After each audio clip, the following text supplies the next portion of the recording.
दोनों copy LED इनके अंदर भी फिंगर काम करता है, लेकिन ये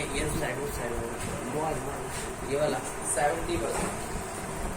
कुछ अच्छी क्वालिटी की डिस्प्ले यूज हो जाती है तो एलईडी में ही, यानी कि कॉपी में ही, तो इनके अंदर 100% भी मिल सकता है।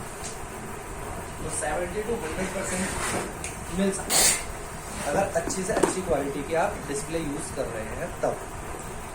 अब कई फोनों में जिनमें एलईडी यूज होती है, कस्टमर ज्यादातर एलईडी नहीं डलवाता क्योंकि एलईडी की जो कॉस्ट आती है वो ज्यादा है। मैं एक छोटे से एग्जांपल से समझा देता हूँ आपको। सैमसंग J2 अपने टाइम में 8-10 हज़ार रुपये का फोन था। जिस टाइम पे वो लॉन्च हुआ था तब उसकी डिस्प्ले की कीमत 3,500 रुपये, जबकि 10,000 का खाली फोन था। दूसरा कि आज के टाइम पे उस फोन की कीमत ज़्यादा से ज़्यादा सेकेंड हैंड मार्केट में अगर उस पर ओरिजिनल फोल्डर लगा हो तो भी 1500 से 2000 रुपये से ज़्यादा है, क्योंकि 2 GB के रैम के साथ आता है और 16 GB इंटरनल के साथ है, तो ज़्यादा नहीं है। हैंग की प्रॉब्लम बहुत ज़्यादा है क्योंकि उसमें DDR LP3 यूज़ होती थी रैम, जो कि बहुत ज़्यादा हैंग करती थी। DDR LP4 सैमसंग में DD जितने फोनों में यूज़ होती है उसमें भी हैंग की प्रॉब्लम आती है। DDR LP5 जिन फोनों में यूज़ हो रही है उनमें हैंग की प्रॉब्लम नहीं आती, और उनके अंदर रैम भी जो है 8 से लेके 12 GB तक हो चुकी है। तो मैं बात कर रहा था सैमसंग J2 की। तो अगर हम बात करते हैं सैमसंग J2 2015 की, तो इसकी लोकल डिस्प्ले आती है आज के टाइम पे 600 रुपये। फोन की खुद की कीमत 1500 रुपये है, 600 रुपये फोल्डर की, फिर भी ये समझ लीजिए आधे के बराबर है। और जब नया आता था तब भी उसकी ओरिजिनल की कीमत लगभग आधे के बराबर है। तो अब कोई भी कस्टमर इसकी ओरिजिनल डिस्प्ले तो आज भी नहीं डलवा सकता, क्योंकि इसकी अगर J2 की ओरिजिनल डिस्प्ले आज भी आप लेने जाओगे तो 2200 रुपये की, क्या कोई डलवाएगा? वहीं सैमसंग के A series A10 IPS display के साथ था, A20 IPS डिस्प्ले के साथ था, A30, A50, A70 ये सारे एमोलेड डिस्प्ले के साथ थे, क्योंकि इनमें इन डिस्प्ले फिंगरप्रिंट थी। A30 में तो नहीं था, लेकिन A50 में था। A30s के अंदर है, A50s के अंदर है, A70s के अंदर है। इसके बाद जो अभी F सीरीज और M सीरीज आ रखी है सैमसंग। F सीरीज में तो सब में IPS डिस्प्ले है। M सीरीज में M10, M20, M30 इनके अंदर IPS डिस्प्ले थी, M30 में नहीं। M30s इसके अंदर एमोलेड डिस्प्ले। अब इन सभी की क्वालिटी के हिसाब से रेट से फर्क पड़ता है। अगर आप सैमसंग के इन डिस्प्ले फिंगरप्रिंट वाली ओरिजिनल फोल्डर लेने जाओगे तो कम से कम आपको 4800 रुपये का मिलेगा इन डिस्प्ले फिंगरप्रिंट वाला। सैमसंग के फोनों के अंदर आपको फोल्डर चेंज करते टाइम कस्टमर को फिंगरप्रिंट की गारंटी देना भारी पड़ सकता है। कई बार क्या होता है, शॉपकीपर पे आप पता करते हो फिंगर चलेगा, हाँ चलेगा, ठीक है, आपने भी वहाँ पर होल्डर लिया, सेट करके देखा, चल रहा है, ठीक है, लेकिन सिर्फ वो इतना चलेगा कि आप उसके अंदर लॉक तो लगा पाएंगे फिंगर एडजस्ट करके, लेकिन जब फोन को कम्प्लीटली पैक कर लोगे और फिंगरप्रिंट से उसको अनलॉक करना चाहोगे तो वो नहीं होगा। उस टाइम पर दोबारा आप फिंगर ऐड करोगे, ऐड हो जाएगी, जितनी बार आप ऐड करना चाहोगे फिंगर ऐड तो हो जाएगी, लेकिन फोन को अनलॉक करने के टाइम पर वो काम नहीं होगा। तो इसलिए कभी भी फिंगर की तो गारंटी लेना है।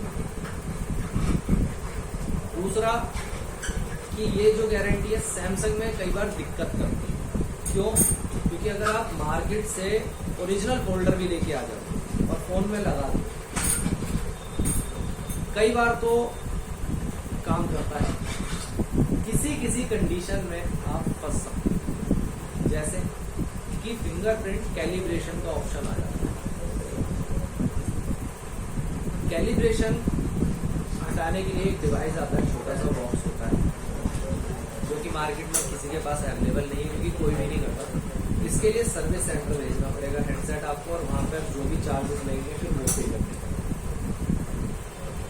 इसलिए फिंगरप्रिंट की तो इन डिस्प्ले में 100% की गारंटी तभी दे जब शॉपकीपर आपको दे कि 100% वर्किंग होगा, अदरवाइज चेंज कर दो। अगर आप बोलते हो कि भाई दुकानदार ने बोला है कि 100% वर्किंग करेगा, तो आप उससे तुरंत पूछ लो भाई नहीं करा तो वापस दे जाओ। अगर वो कहता है नहीं लूंगा तो कस्टमर को आप भी गारंटी मत दो। अगर दुकानदार कह देता है मैं वापस ले लूंगा चिपका हुआ भी, अगर डिस्प्ले में फिंगरप्रिंट काम नहीं करता है, तभी उस कंडीशन में आप कस्टमर को 100% गारंटी के साथ फिंगरप्रिंट की बोलो, अदरवाइज मत बोलो। ये कहते हैं ना 50% चांस है तो चीज ओरिजिनल, लेकिन कई बार होता है वर्जन मैच नहीं करते हैं, तो सर्विस सेंटर से कैलिब्रेशन करानी पड़ सकता है, उसका आपको चार्ज सर्विस सेंटर में देना पड़ेगा, हमें नहीं। सर कैलिब्रेशन क्या, वो एक आईफोन की तरह कॉपी करना डेटा को, या कैसे? कुछ समथिंग वैसा सही होता है, लेकिन डेटा कॉपी नहीं होता। उससे क्या होता है कि एडजस्टमेंट ठीक कर दी जाती है। जो डिस्प्ले में या ये कह लीजिए आपके फिंगरप्रिंट ने पहले से एक्सेस ले रखा है, अब दूसरे डिस्प्ले आप लगा भी देते हो तो कई बार वो होता है कि एक्सेस इनपुट तो लेता है, आउटपुट वाला नहीं करता। अच्छा, तो डिस्प्ले पर फिंगरप्रिंट ऑन करते ही कैलिब्रेशन लिखा आने लगता है। देखता हूँ मैं अगर यूट्यूब पे इसका कोई वीडियो पड़ा होगा। अच्छा, आगे का भी नहीं लिखा, लेकिन सबसे पहले उसमें आ चुका है फिंगरप्रिंट सेंसर कैलिब्रेशन नीडेड, यानी कि प्रॉब्लम आती है। इसीलिए यहाँ पर यूट्यूब पे सिर्फ FI लिखते ही समझ गया पूरा का पूरा सिस्टम कि मैं किस चीज के लिए यहाँ पर इस चीज को ऐड करना चाहता हूँ। भाई यूट्यूब इस पर तो चलाते ही कहा है।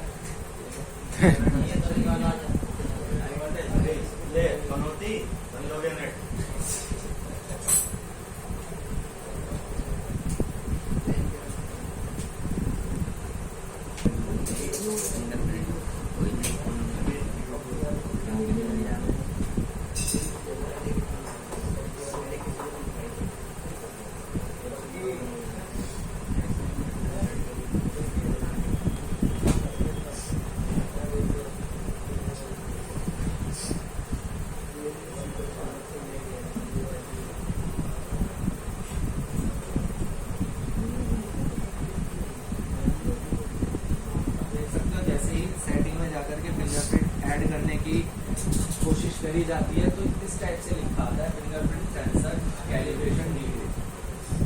तो ये वही प्रॉब्लम है जो आपको मैंने अभी बताया।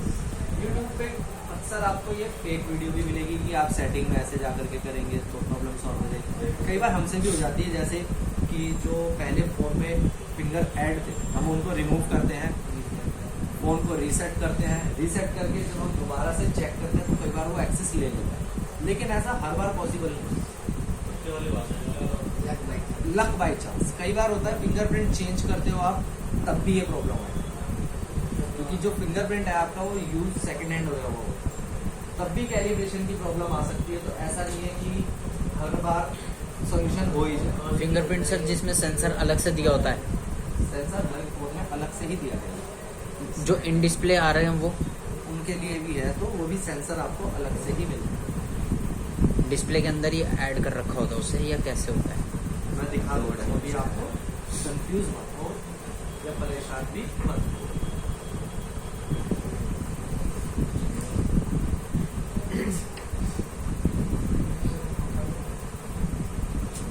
यहाँ पे इसने रीसेट करने के लिए करा है, जो कि मैंने अभी आपको बात बोली। कई बार हम लोग क्योंकि ये करके देख चुके हैं, लेकिन फिर भी प्रॉब्लम सॉल्व नहीं होती। इसके लिए सर्विस सेंटर जा करके वहीं से कैलिब्रेशन करानी पड़ती है।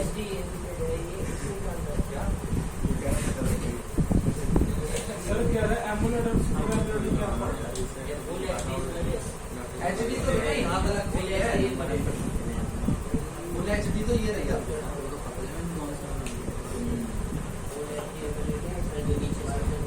एमोलेड लगती है ना, बस फुल HD तो आपकी IPS डिस्प्ले पे भी बनती है। इतने पे 1080 पिक्सल जो होते हैं वो HD फुल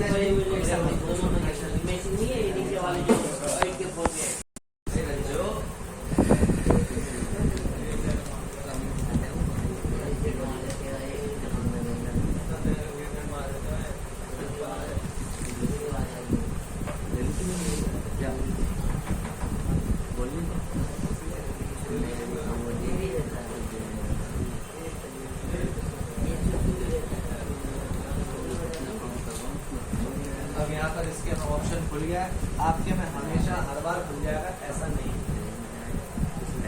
इसीलिए क्योंकि कई बार एक्सेस देता है, कई बार एक्सेस नहीं लेने वाला है, ठीक है ना। कैलिब्रेशन टूल जो होता है मैं उसकी फोटो दिखा देता हूँ।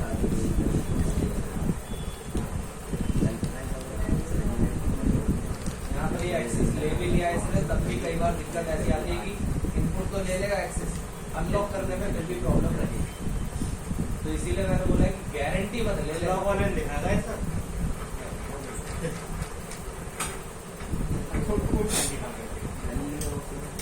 Sir in display fingerprint sensor देखना था किस मेरे को।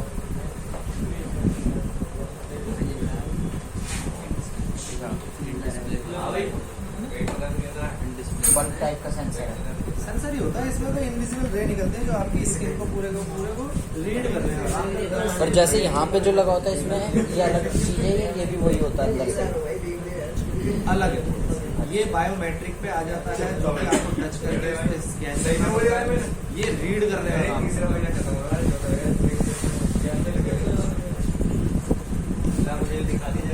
लोकल फोल्डर में ये काम नहीं भी करेगा क्योंकि उसकी कई बार मोटाई ज़्यादा हो जाती है। लोकल फोल्डर में ये यहाँ पे लगा होना चाहिए। बंद है, इसका ओरिजिनल फोल्डर फोल्डर बंद है। में, ओरिजिनल फोल्डर में मैं फर्क दिखा देता हूँ, मैं इसीलिए बोल बंद है तो ये वर्क कहाँ से होगा।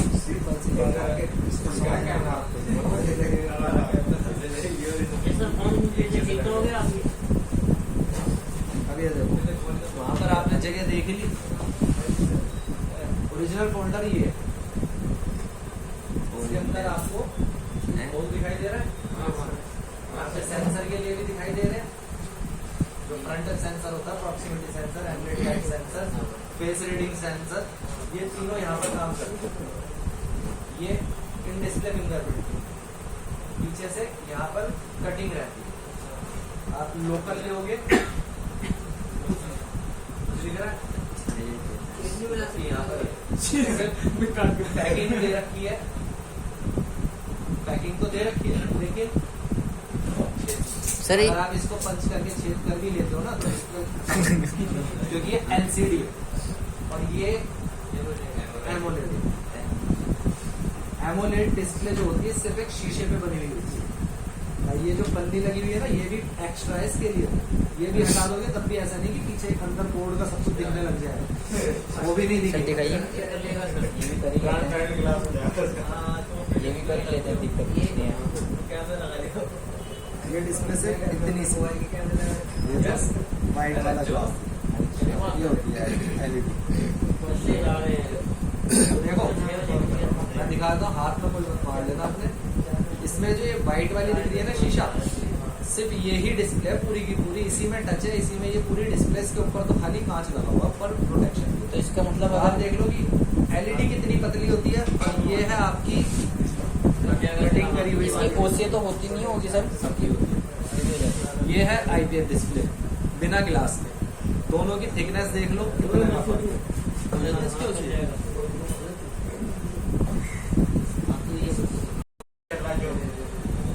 ये ओरिजिनल थी। अब आप ये मत कहिएगा कि भाई हर फोन में ओरिजिनल ऐसी आती है, नहीं, ओरिजिनल ऐसी भी होती है। आईपीएस डिस्प्ले भी ओरिजिनल आती है जो कि फोन कंपनी बना के डालती है। अब जैसे ये वाला फोल्डर है, मेरे हिसाब से Realme 6 वगैरह का होगा या ओप्पो का F9 वगैरह, ठीक है। तो इनके अंदर क्या है कि कंपनी ने आईपीएस डिस्प्ले डाल रखी है, तो ओरिजिनल और लोकल इसी में क्वालिटी रहती है। हम क्या करते हैं, इस वाले का कॉपी समझते हैं कि भाई ये जो कॉपी अभी मैंने आपको दे रखा था ये वाला, ये कॉपी है, तो सब में इस टाइप की डिस्प्ले जो आ रही है सारी कॉपी है। एमोलेड की कॉपी आती है 3 पार्ट हो गए। जिस भी कंपनी के अंदर कंपनी ने फोन के अंदर आपको इनमें से चारों में से कोई सी भी फोल्डर दे रखा है, तो इन चारों के अंदर 2 क्वालिटियां देखने होती है। एक, अगर इन दोनों की बात करें तो इनकी कॉपी एलईडी या फिर ओएलईडी, जिसमें इसमें कंपनी ने सुपर एमोलेड लगा के दिया या एमोलेड लगा के दिया, तो इनकी फर्स्ट कॉपी जो होगी ना वो आपको एलईडी या ओएलईडी की। इसके अंदर क्या फर्क देखने को मिलेगा आपको कि जिसका, जैसे कि अभी मेरे पास ये वाला फोन है,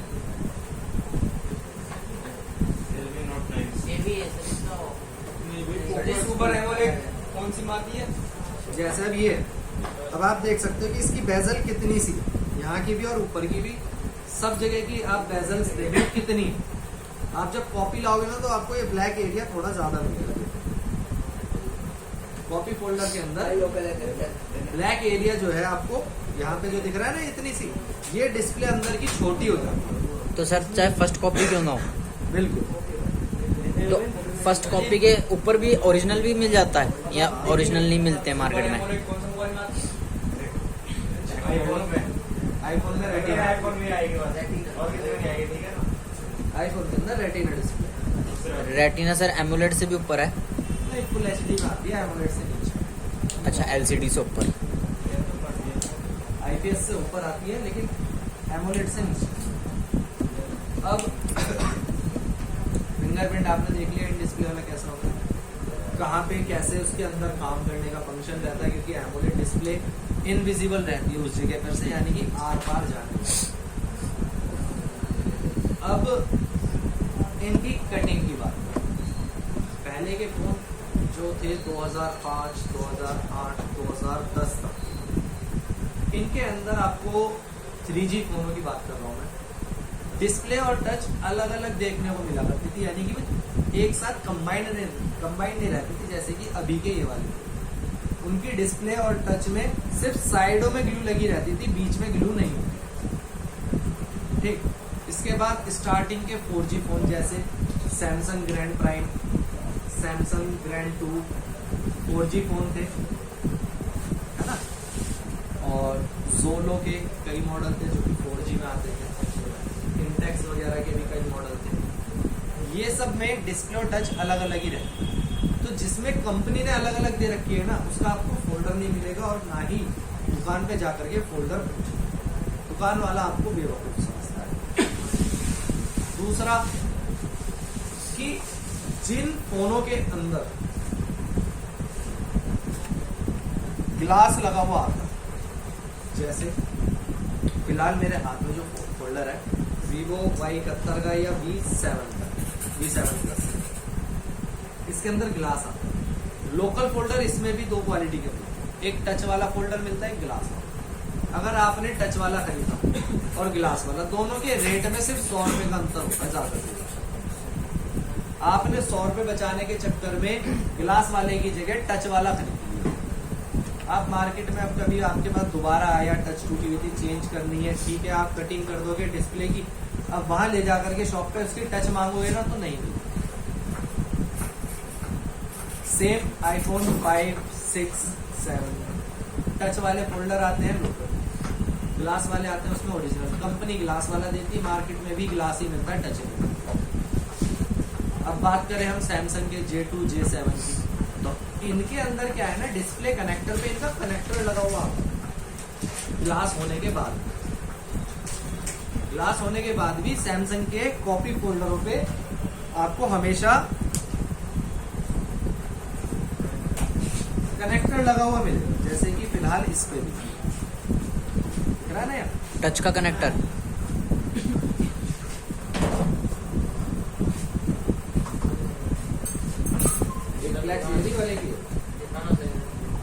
तो ये जो है, ये टच का कनेक्टर लगा हुआ है, इसीलिए इनकी टच भी अवेलेबल रहती है। ग्लास वाला ये वैसे ओरिजिनल में ये ग्लास वाला आता है, ये J7 Pro का है, जो कि एमोलेड डिस्प्ले आती है। इसका मार्केट में ग्लास भी मिलता है और इसकी टच भी मिलती है।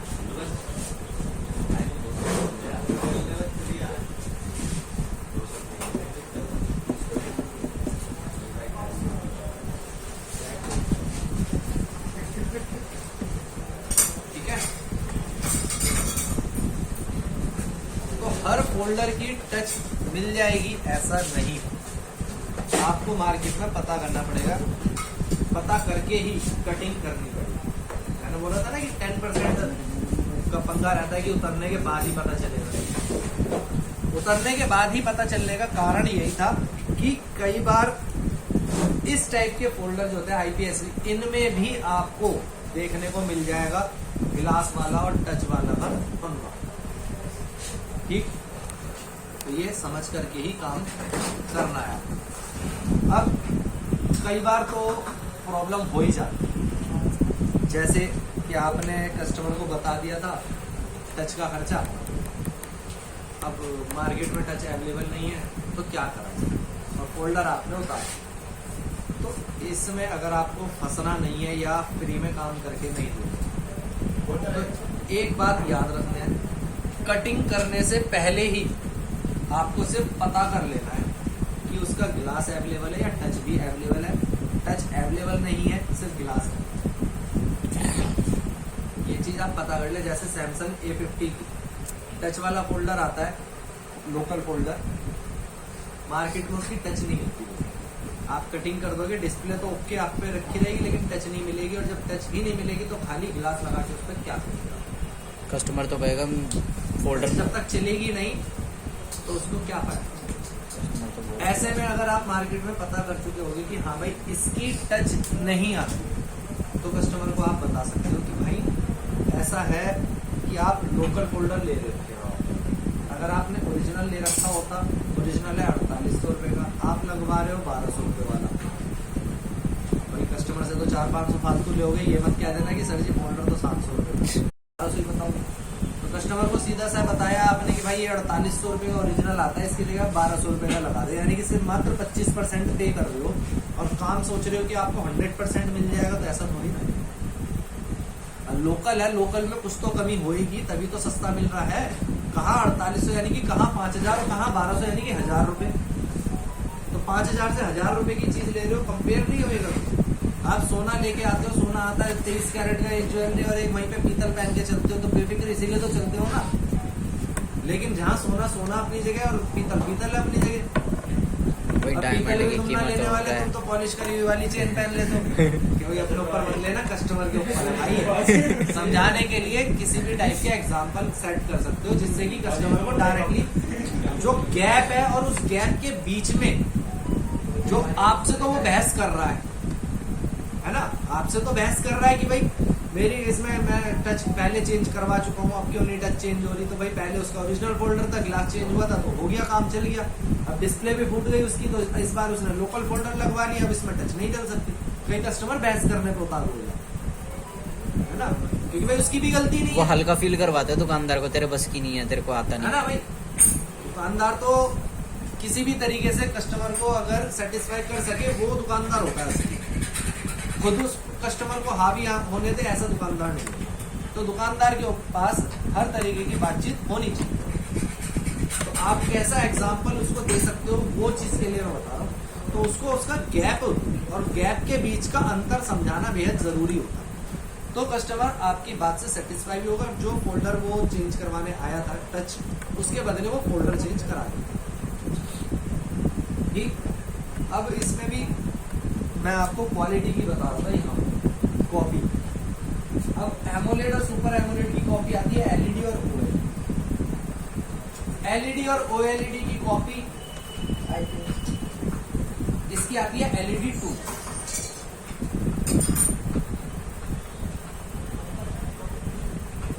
एलईडी 2 जो अभी आप डिस्प्ले देख रहे थे मेरे पास, ये वाला है तो आईपीएस, लेकिन एलईडी 2 के नाम से मार्केट में बेची जाती है।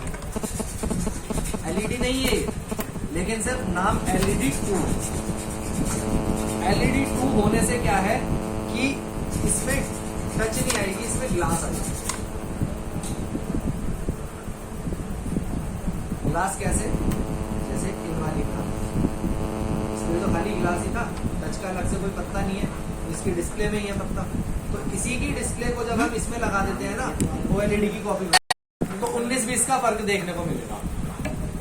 वही एक चार्जर आता है यूबॉन जैसे कि टक्कर गई रिवेरा, अब इनमें भी 19-20 देखने को मिलेगा कि यूबॉन ज्यादा अच्छी क्वालिटी दे रहा है, रिवेरा की कम अच्छी क्वालिटी है। लेकिन ओरिजिनल से कहाँ का फर्क आ गया, 18-20 का। अब एक आता है, जैसे मैंने कई बार देखा है, आर गोल्ड करके कोई चार्जर बनाती है। लोकल वेंडर जो होते हैं, जो लोकल वेंडर बनाते हैं, जो गली मोहल्ले में चार्जर बनाने का काम करते हैं, किसी भी नाम से आ जाता है ना। तो उसके अंदर रिवेरा से देखेंगे तो 18-20 का फर्क है, लेकिन अगर ओरिजिनल से मैच करेंगे तो 16-20 हो जाएगा। हर कंपनी का तो ओरिजिनल है ना भाई, वो खुद का बना रहा है, तो उसके लिए वो उसका ओरिजिनल है, वो नाम लिख के भेजेगा जी आर गोल्ड जो है मेरा ये वो है ओरिजिनल, लेकिन क्वालिटी में फर्क आ गया। ऐसे ही फोल्डरों में फर्क आ, आप लेने जाओगे, एक तो केयरोजी आता है, जो केयरोजी होगा वो यानी कि 100% ओरिजिनल जैसा ही पूरा का पूरा होता है। वो कई बार होता है फोन से उतरा हुआ मिलता है, कई बार होता है विद फ्रेम मिलता है, कई बार होता है आपको गिलास रिपेयर होया हुआ वाला मिल जाता है, कई बार होता है फ्लेक्स रिपेयर होया हुआ मिलता है। तो है ओरिजिनल, फर्क नहीं है, सिर्फ क्या है कुछ चीजें बदल करके उसे वापस से नया कर दी, ठीक है। भाई अब इसके अंदर कुछ अच्छी कंपनियां होती है, जैसे केटी हो गया, यूवी हो गया, क्राउन हो गया, और जो है आपका बीकेसी हो गया। इनके फोल्डर अच्छे हैं, यानी कि 20 से 19 वाले रेटिंग पे। अब इनके बाद वाले भी आते हैं फोल्डर मार्केट में, जैसे डायमंड हो गया, प्लेन आते हैं, KRR हो गया, सबसे थर्ड क्लास फोल्डर KRR का, यूवी हो गया, केटी हो गया, और आपका डायमंड क्राउन हो गया, इसके अलावा बीकेसी हो गया, ये फर्स्ट क्लास है। और जो बाकी क्या है वो सेकंड क्लास और थर्ड क्लास कॉपी में आ जाते हैं। तो ये जो पटेल जो ब्रांड रखता है वो कौन सी ब्रांड है? ठीक है उसका, ठीक है। अच्छा, रहता है उसको। अब इसी के अंदर आपको खुद मैच करना होता है कि कौन सा फोल्डर बेस्ट है और कौन सा फोल्डर बेस्ट नहीं है, उसके हिसाब से ही कस्टमर से पैसे लेंगे। ये आप धीरे धीरे एक्सपीरियंस। तो सर एक बात पूछनी थी, जैसे ग्लास वाला जो फोल्डर होता है उसकी टच की परफॉर्मेंस में फर्क रहता है जो कंपैरिजन टच वाले फोल्डर? बिल्कुल। अगर जैसे J6 में मैंने टच वाला फोल्डर लगाया तो उसकी टच रिस्पॉन्सिव नहीं है, बीच में तो बहुत स्मूथ चलेगी और बीच में रिस्पॉन्स देना कम कर देती है। भाई कॉपी में कुछ तो फर्क मिलेगा ही, अगर कॉपी आपको ओरिजिनल जैसी ही मिलेगी तो काय बात की कॉपी रह जाएगा। मैंने भी रेट का डिफरेंस बताया आपको, एक है 4800 रुपए का और एक है सिर्फ 800 रुपए का, तो 4000 रुपए का जो गैप है वो कैसे फिल करूँ?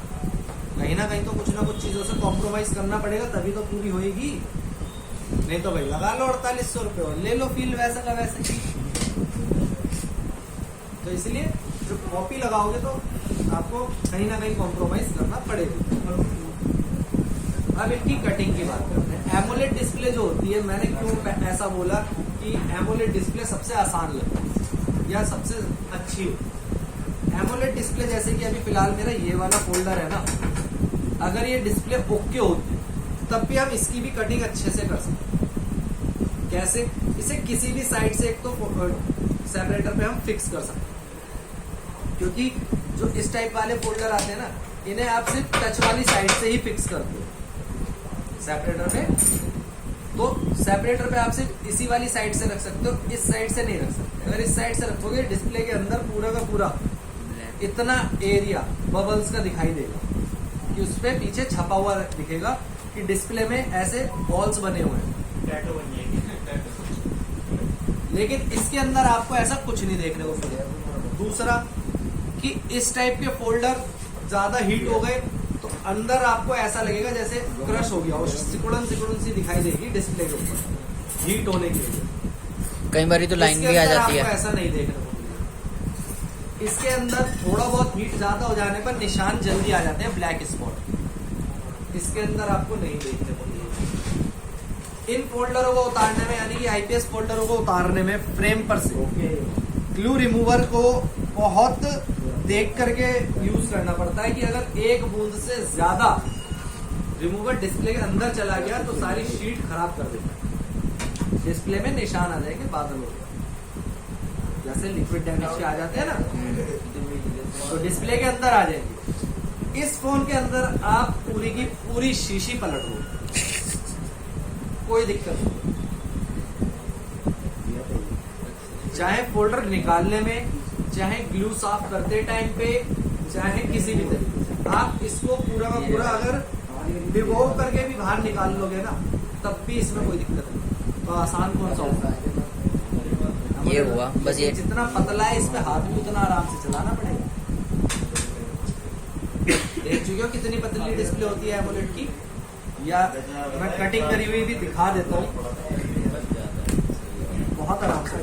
इसमें बस स्टार्टिंग का डर हो, एक बार दो बार ओरिजिनल वाले OLED की कटिंग कर ली ना, इससे आसान कुछ नहीं है।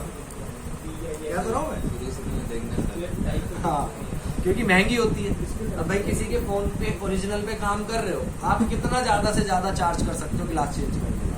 ज्यादा से ज्यादा 800 रुपए, 1000 रुपए, 1200 रुपए, चलो कस्टमर ठीक ठाक मिल गया तो भाई ओरिजिनल फोल्डर पे 1200 रुपए तो आपने गिलास चेंज करने के बता दिए। अब ओरिजिनल फोल्डर 4800 रुपए का आता है।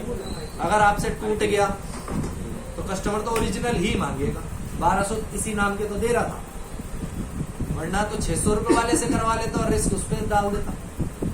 1200 अगर आप ले रहे हो तो रिस्क भी तो अपने सर लिया। चलो मैंने कहा 2000 रुपए ले रखे हैं आपने कि भाई 2000 रुपए में चेंज करूंगा, रिस्क मेरा है। अगर टूटा तो मैं ओरिजिनल दूंगा, तो देना तो पड़ेगा ना, लेकिन फिर 2800 रुपए जेब से जाएंगे। लेकिन यही जो डर होता है ना, यही तोड़वाता है डिस्प्ले।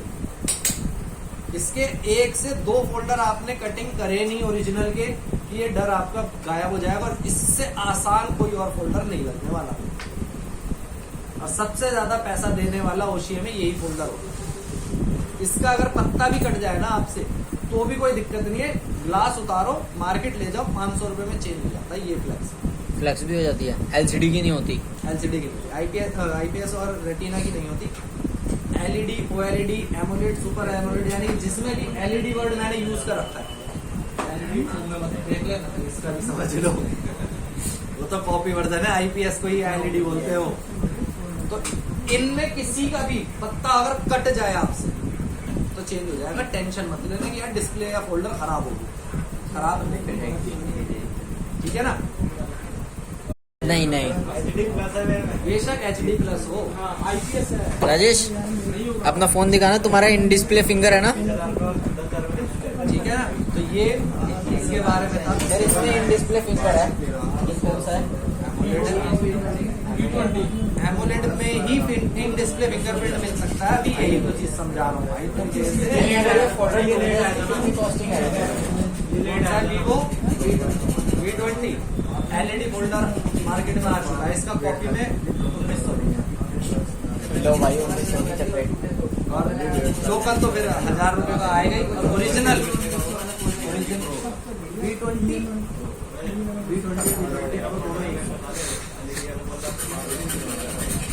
ओरिजिनल इसका वही 4700 रुपए का तो अमन वाले से पता लग जाएगा ना।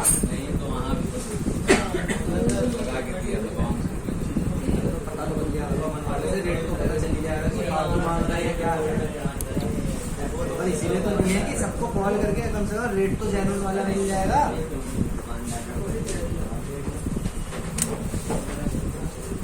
हाँ तो देखो गाँव में तो ज्यादा जाता ही पड़ेगा। बढ़िया से लाने ले जाने का वो तो खर्चा ही, और कमाई दोनों में। यहाँ जो ये 4800 का बेच रहे हैं, ये भी 700 रुपए तक बचा के बेच रहे हैं। ऐसा मुझे कैसे पता है? क्योंकि OnePlus के फोल्डर थे, मैंने इसे बिकवाया 5,500। टेपिंग में बबल्स नहीं आने चाहिए। अगर एक बार ही इसमें आपको लग रहा है कि चूरा बहुत ज्यादा निकलेगा कांच का, तो एक बार टेप लगा करके उससे अच्छे से चूरा सारा उतार के वो टेप फेंक दो। दूसरी टेप लगाओगे तो उसमें आपको बबल्स नहीं देखने, ठीक है। जिस पे भी IPS डिस्प्ले पे भी अगर ऐसे गिलास वाला है, इस पे भी टेपिंग की जरूरत पड़ेगी। अगर किसी फोल्डर पे टेम्पर्ड गिलास चढ़ा हुआ है ना, तो उसे मत उतारना, चाहे उसका आपको कटिंग करना। टेम्पर्ड गिलास चिपका रहना, तो टेम्पर्ड के साथ ही आपको उसको हीट कर देना, ठीक है। हीटिंग टेम्परेचर आप ये मान लीजिए 85 पे रखना है। वैसे तो हर सेपरेटर की हीट टेम्परेचर अलग अलग आता है, जैसे एसएमबीओ का अलग अलग रहता है, किसी के लिए भी एक बता देना सही नहीं। 85 डिग्री सेल्सियस जो है इसके ऊपर टेम्परेचर फिर भी लाजमी है, लेकिन 1 से 2 में करने के बाद ही आपको आपके सेपरेटर की पता चल पाती कि ये 85 इसका बहुत ज्यादा है या बहुत कम है। क्योंकि मेरे पास एक सेपरेटर ऐसा भी जिसपे मैं 120 हीट करूंगा ना, तब भी वो इसके 70 तक नहीं पहुंचती, वो वाला। तो इसीलिए फर्क मैं बता दे रहा हूँ कि उसका 120 कर देता हूँ, तब भी वो इसके 70 के बराबर नहीं है, और इसका सिर्फ 85 इतना है कि उसके तो पता ही नहीं कहाँ गया। तो इसीलिए जब तक आप चेक नहीं करोगे, कटिंग नहीं करोगे 1-2 फोल्डर ओके वाले, तब तक इसके बारे में नहीं करोगे। अगर कभी ये हीट करके ब्लैक स्पॉट बन जाते हैं डिस्प्ले पर, काले काले धब्बे आ जाते हैं, अभी आया हुआ नहीं है कोई बच्चा जिसके पे दिख जाए मुझे, तो मैं दिखा देता हूँ। वो धब्बे जो होते हैं ना, जब भी आप देखोगे ब्लैक स्पॉट तो, लेकिन उसके पीछे का लिखा हुआ सब आपको दिखाई दे रहा होगा। डिस्प्ले में जितना ज्यादा फुल ब्राइटनेस करके इसे यूज करोगे, जल्दी से जल्दी वो चले जाए। कस्टमर को बोल देना 1 महीने के अंदर ये चले जाए, ना जाए तो अगले महीने आकर के मेरे से दूसरी डिस्प्ले डलवा कह सकते हो। 1 महीने में वो अपने आप कम होते हुए दिख जाएगी आप, ठीक है ना। एक टाइम पीरियड दे रहा हूँ ताकि भाई फंसो नहीं, ये तो जब एक्सपीरियंस हो जाएगा तो आपको सभी चीजें पता चलेगी। क्योंकि मेरे साथ खुद के साथ ये हुआ था, हमारे एमआई के जितने भी फोन आते हैं उनमें आ जाते हैं, नहीं कभी कभी वाले फोन होते हैं जो कभी भी आ जाते हैं, टाइम लगा। कई बार तो था 2 से 3 दिन में चले जाता है। कटिंग के सभी को पता है, अगर जिस फोल्डर में टच लगी हुई है तो पहले आपको उस टच को, अगर शोल्ड भी हो रखी है तो भी आपको हटाना पड़ेगा, कनेक्ट हो रखी है तो भी आपको इसे हटाना पड़ेगा, क्योंकि जब आप कटिंग करोगे तो यहाँ से ये वायर बाहर निकलेगा कटिंग, ठीक। इसके अलावा इन जैसी डिस्प्ले को फोल्डर से, फ्रेम से बाहर निकालने के लिए ग्लू रिमूवर का ना के बराबर इस्तेमाल करना है आपको। कार्ड जो होते हैं,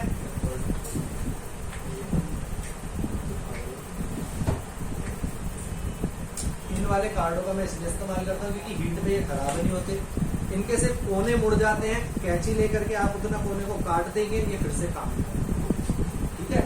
एक कार्ड कम से कम 10 फोल्डर उतार सकता है आप लोगों के घर पर। यहाँ पर ज्यादातर क्या करते हैं बच्चे, इससे मोड़ मार के इसे खराब करके चले जाते हैं। तो मैं इसे 10 फोल्डर पे नहीं इस्तेमाल करता। अब इसको कितना आपको डालना है फोल्डर के अंदर, अगर आपका फोन ऑन नहीं हो रहा, डिस्प्ले आ रही है या ग्राफिक नहीं आ रहे, यानी कि लाइट नहीं आ रही है, या कुछ भी ऐसा है कि डिस्प्ले आपको पता है कि ओके दिख नहीं पा रही है, या दिख भी रही है, तब भी जितनी ये बेजल होती है ना साइड की, डिस्प्ले तो ये ब्लैक एरिया है, ब्लैक एरिया के अलावा जो एरिया बना हुआ है ना, सिर्फ इतना ही कार्ड का यूज होएगा।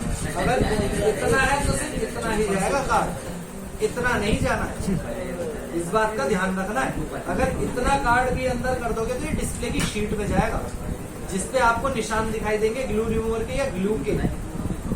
तो इसलिए कार्ड का सिर्फ उतना इस्तेमाल किया जाए जितना बेजल है। दूसरा कि अगर आपको पता नहीं चल पा रहा है तो सीधा यूट्यूब का सहारा लो, उस पर किसी भी कंपनी के फोन का मॉडल नंबर डालो, जैसे अब यही है, इसने लोकल फोल्डर डाल रखा है, क्या सैमसंग की A50 में कितनी बेजल होती है। अगर A50 किसी में जेन्युइन है क्या भाई, 51 है, दिखा दो, सेम ही है, ओरिजिनल है ना फोल्डर अभी तक तो। ये देखो कहाँ तलक है बेजल, है ना, और ऊपर की भी देखो, और इसमें देखो साइड ऊपर का नीचे का, यानी कि डिस्प्ले छोटी है ना। अब इसके हिसाब से ये जेन्युइन वाला फोल्डर इसमें लगा हुआ है। जो चीज मैंने अभी इसमें भी दिखाई थी, जो ओरिजिनल आते हैं ना, इनके अंदर आपको बेजल्स बहुत कम देखने को मिलेगी, और इनकी क्वालिटी गुड होने, बढ़िया होने की वजह से इजीली निकल भी जाते हैं। लोकल वाले चिपकते हैं, वो साले चिपक ही जाते हैं।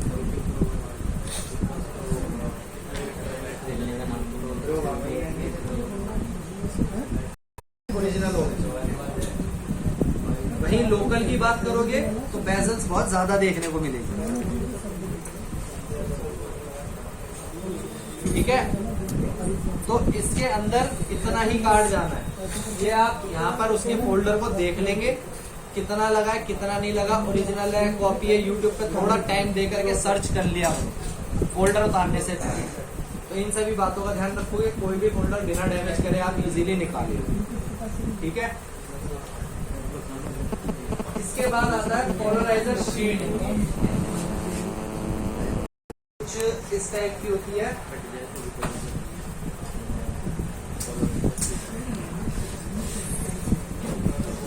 नीले रंग की होती है, काली। ये होती है पोलराइजर शीट।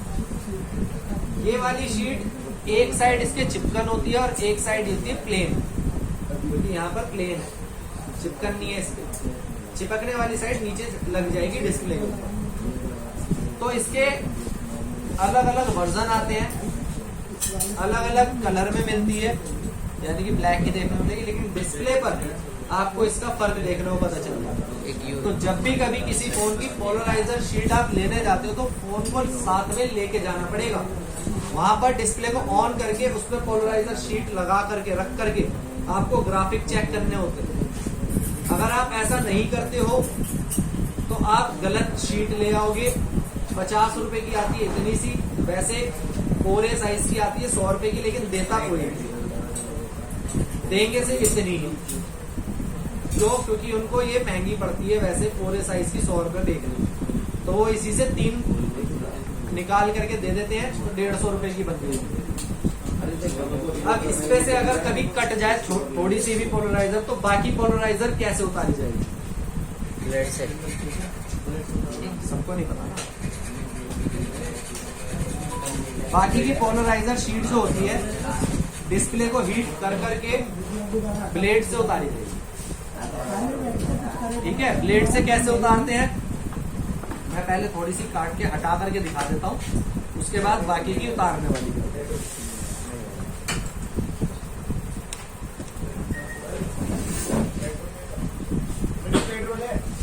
खत्म कर दिया।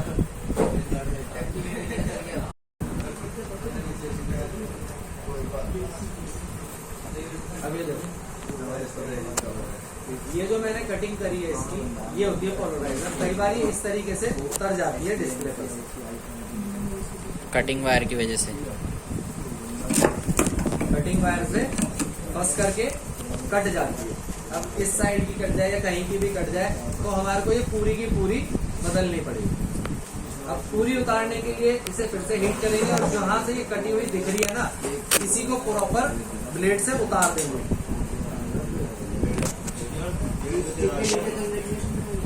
उतारने का प्रोसेस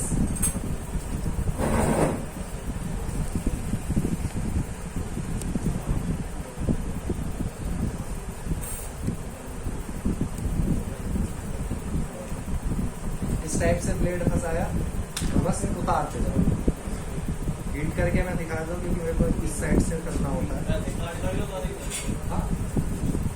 हीट करोगे ना, सर्जिकल ब्लेड यूज करते नहीं, सर्जिकल ब्लेड की इस पर चलेगी नहीं, क्योंकि इस पर पतला ब्लेड चाहिए होता है, सर्जिकल थोड़ा मोटा ब्लेड होता है। आगे से फाइन बेशक होता है लेकिन प्रॉपर पूरा फाइन नहीं होता। इस वजह से दूसरा कि ये जो शीट होती है ये थोड़ी सी हार्ड होती है, अगर ठंडे पे उतारोगे तो ये क्रैक होगी।